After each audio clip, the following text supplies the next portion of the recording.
To run Etsy ads or not to run Etsy ads? That is the question, and perhaps one of the more controversial topics on selling on Etsy. While a good number of Etsy experts report on the positive return from running ads, others say that relying on organic marketing is better and that Etsy ads is a waste of money. Well, coming from a digital marketing background, I see running ads as an essential part of my business. And I have been very transparent about running ads on my monthly Etsy income reports, which you can binge watch right here after the video. But I'm not here to tell you that you should absolutely run ads. I mean, I get why some people are hesitant to run ads or why they have a negative perception about them. Advertising definitely is an additional business expense that cuts into your profit margins. And so if people want to keep those margins as high as possible, that's totally valid and that's their business. But if you're curious about running ads, whether you're a new seller or a seasoned one who's looking to expand your marketing efforts, well, this video is for you. Today, I'm gonna discuss how to prepare your shop for running ads, what to expect when running ads, and how much to spend on your ads, with a couple bonus secret strategies based on my experience. So let's get into it. The first reason why people, or mostly new shops, fail at Etsy ads is because their shops simply aren't ready, and their listings aren't optimized to convert. Here are the things you absolutely need to consider before you run your ads. Take a look at your overall shop. Do you have a profile pic, a banner, an about section? Do you have a privacy policy and return policy? Are your products organized into categories? These are important to instill trust in your prospective customers and assure them that you are a legit business. This will also guide them through your shop while they're browsing. In terms of your overall inventory, do you have a niche, a target market, or an overarching theme in your shop? Do you have groups of related products that encourage a higher purchase value? Do you have product or design variations that offer alternatives to your customers? You see, once you get that initial click on your ad, you need to be prepared to redirect them if needed to your other products so that they don't turn to your other competitors in case your advertised listing isn't exactly what they're looking for. In terms of your listings, have you gotten a good grasp of SEO or search engine optimization? Are you using all 140 characters in your product titles? Are you using all 13 tags? Are you filling out all relevant attributes?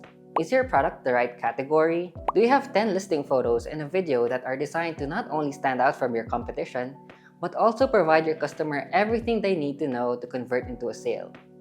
Do you have at least one 5-star review?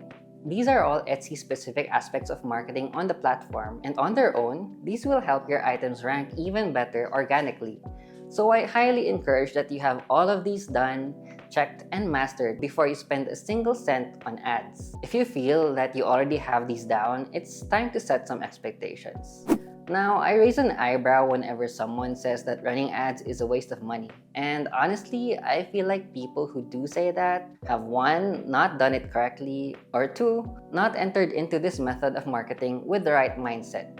You see, the common misconception of running Etsy ads is that you're gonna see immediate results. That once you click on that ads on button, your sales are gonna immediately explode. And the reality is, that's not gonna be the case, at least not at first. On my first month as an Etsy seller, I immediately started advertising my products as soon as my shop was 2 weeks old, because that's the minimum requirement. And for 2 months, my shop wasn't exactly making a positive return on investment on ads. Let's take a quick look at my ads dashboard. So here in the first month, from the end of July to the end of August, I spent $134 on ads but only made back $67 in revenue. It was only on the next month of September where I started making more revenue than my ad spend. That's why when someone says, "Oh, I tried advertising for a week with a $5 budget and I only lost my money," I'm like, well, that really isn't enough time or a big enough budget to see a positive return on ads. And that's because going into ads, your mentality shouldn't be that this is gonna be some get-rich-quick method, but your first goal is to gather data. You'll be gathering data, and the Etsy algorithm will be gathering data as well. Yes, of course, we want our ads to be profitable, but that happens down the line when we start making more informed decisions for our business based on what information we have gathered through ads. In a nutshell, The Etsy algorithm works like this. Whenever a buyer searches for an item, the algorithm ranks your items based on relevance in terms of your keywords and your SEO. And it also takes into consideration your item's performance, meaning are people responding positively to your item? Of course, the more favorites or purchases an item has, the higher visibility it has because at the end of the day, Etsy wants buyers to buy because they make money that way. And they will push those items with a higher chance of being bought. That's why organically, more established shops have better visibility because the Etsy algorithm already has gathered enough data on their shops and their items to know that prospective buyers have a higher chance of actually buying from them. So for newer, smaller shops, running ads can be a great way to cut into that advantage that older shops have. Here's how Etsy ads work, and it's actually pretty simple. It promotes your items based on the keywords you used in your listing, so your product name, your tags, your attributes, and description, and it uses long and short tail keywords that you have used as well as synonyms and translations in other languages. After that, it tests whether prospective buyers respond to your listing based on these keywords. For example, let's take a look at this listing. So we have personalized epoxy resin cutting board, personalized live edge walnut board, newlywed gifts, new homeowner gift, housewarming gifts. So if this item were to be advertised, it would show up on search results such as cutting board, walnut board, newlywed gifts, new homeowner gift, housewarming gifts, or maybe something like personalized cutting board, personalized wedding gift, personalized new homeowner gift, etc. But here's the thing. When it shows your product for a broad keyword, for example, housewarming gifts, a lot of the time, your product might not be exactly what a buyer is looking for, at least not initially. And this ties with understanding how consumer behavior works on Etsy. When a buyer is searching for something general like a housewarming gift, they're still in that casual browsing, information gathering phase. Your item, this chopping board, would show up along with other different types of housewarming gifts like maybe wall art or plants or candles. Maybe they'll click on your product, maybe they'll like it, or maybe they won't, and they'll continue looking for other gift ideas. And this is where a lot of your ad budget gets blown. It's with these broad keywords where customers might not know exactly what they're looking for or what they want. What you want is for the ad system to only show your products for more specific long-tail keywords where the buyer has a better idea of what they're looking for and with actual intent of adding that item to their cart. This is where your ads optimization starts. You can control the keywords that lead to your product by going into your ads dashboard. Here on the bottom half of the page after the graph, you'll see a list of your products. Go into detailed stats, and on the lower part of the page again, after the graph, is the section called searches that led to this ad. You will now see which keywords the ad system is showing your ads for. So for this listing, which is a makeup artist business template, you can see here the general keywords that my ad is being shown to, like makeup artist, makeup, form, and these are just not exactly what I'm selling. Like people might actually be searching for real makeup and not a business template. So here on this right section, you have relevant keyword and then this toggle button. And I have those turned off right on the general keywords. It's only this keyword makeup artist template that I have turned on. It takes time for Etsy to gather all this data. That's why running ads for 1 week isn't enough to conclude that your ads didn't work for you. It takes a while for it to find all these keywords based on the volume of shoppers using keywords related to your listing. And optimizing your ads isn't a one and done deal. At least for my shop, I check these keywords every week or every 2 weeks. Now for my first secret hack, like I showed in my example, sometimes Etsy will show your product to search queries with irrelevant keywords. These irrelevant keywords can actually be a way for you to come up with new product ideas or style variations, because these keyword phrases are what buyers are actually actively searching for on the platform. And these are keywords that not even the best paid research tools can pick up sometimes. For example, we see searches for makeup artist website. This could be an indicator that maybe my next digital product could be a website for makeup artists. This method is how I sometimes find products that have very little competition. In fact, I have one product that is the only one of its kind on Etsy. Because there is demand for it, I have been charging higher for it. So there's that. Another aspect of ads optimization is knowing which products to advertise at the most efficient cost. And this ties in with your budget. If you've never used ads before, you're allowed to spend $1 minimum a day and a maximum of $25 per day. If you spend continuously and pay these advertising fees in time via your account balance or selected payment method, the threshold for how much you can spend on ads per day will gradually increase up to $1,000 per day. The good thing about Etsy ads is that it works on a pay-per-click basis. So you only get charged when someone actually clicks on your ad, not based on how many times your listing shows up on the search results, meaning that whatever budget you set for the day will not necessarily be entirely consumed. For example, you're advertising 10 products at a budget of $20 per day. If those products only get clicked like 10 times, you'll probably be only charged around $5. Now my calculations might be kinda off and it probably won't cost $5 for just 10 clicks, but you get the point. And you won't have to pay all of the $20 allotted for that day. So how do you make the most of your budget? Well, the first part I already covered, which is to keep track of the keywords that led to your product. And the second is knowing when to turn off the ads on listings that aren't performing well. The main things you want to look at are your views, click rate, spend, and ROAS. Your click rate is your clicks divided by views, and your ROAS is your revenue divided by ad spend. These are all cues on the performance of your listing, and honestly, there are lots of interpretations for these data points.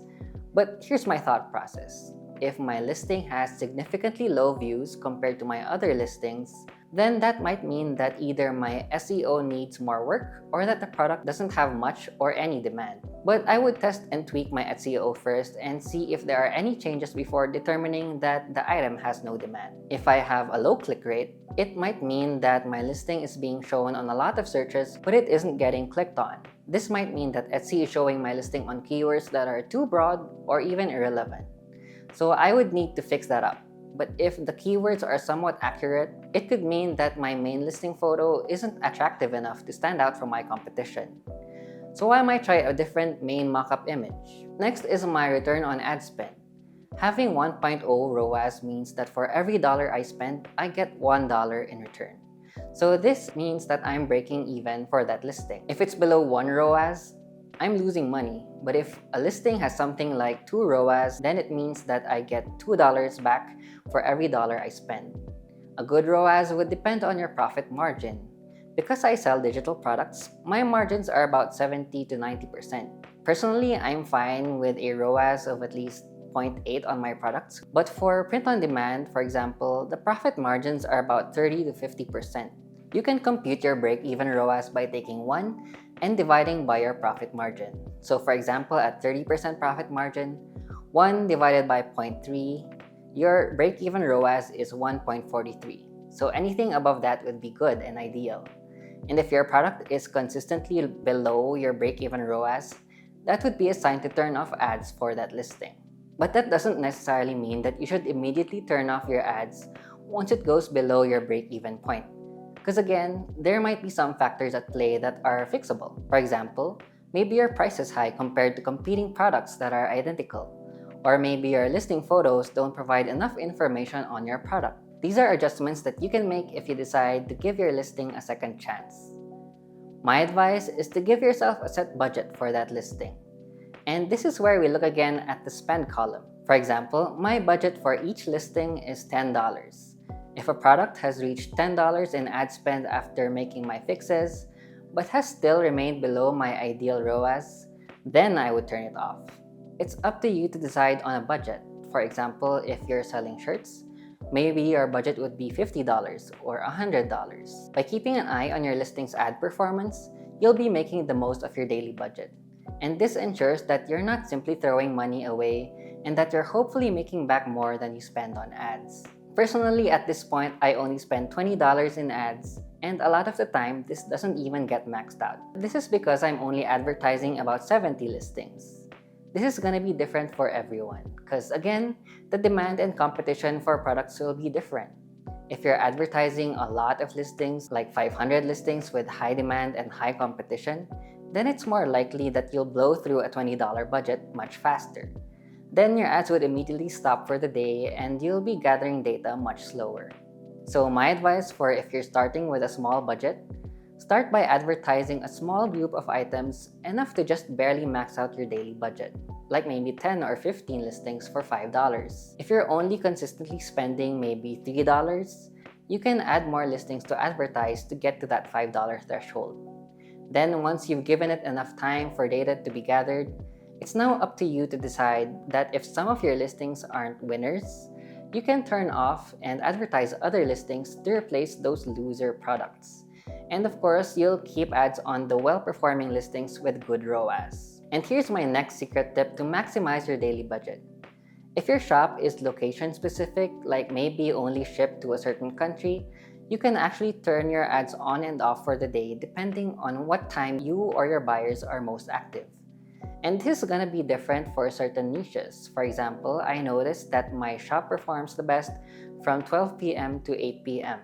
So every day I go to my shop and manually pause my ads at 8 p.m. and turn them on again at 12 p.m.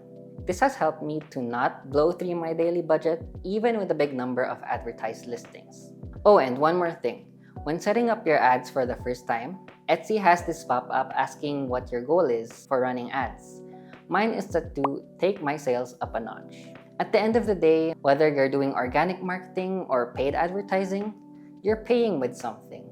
With organic marketing, if you're using social media to promote your products, then you're paying with the time and energy it takes to grow your audience and create social media posts. But in return, you get to build an audience outside of Etsy. With Etsy ads, you're paying with actual money, but in return, you're saving time by gathering data and making more informed decisions to drive your shop forward. Neither is better than the other. It just depends on what you're willing to spend. And honestly, the best solution is to use both paid and organic marketing means. That's the real formula for success. Anyway, I mentioned earlier that your listing photos play a big role in converting customers.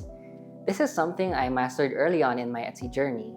I made a tutorial for that as well as created some free templates for digital product sellers. You can check that out through the link in the description. Till next time!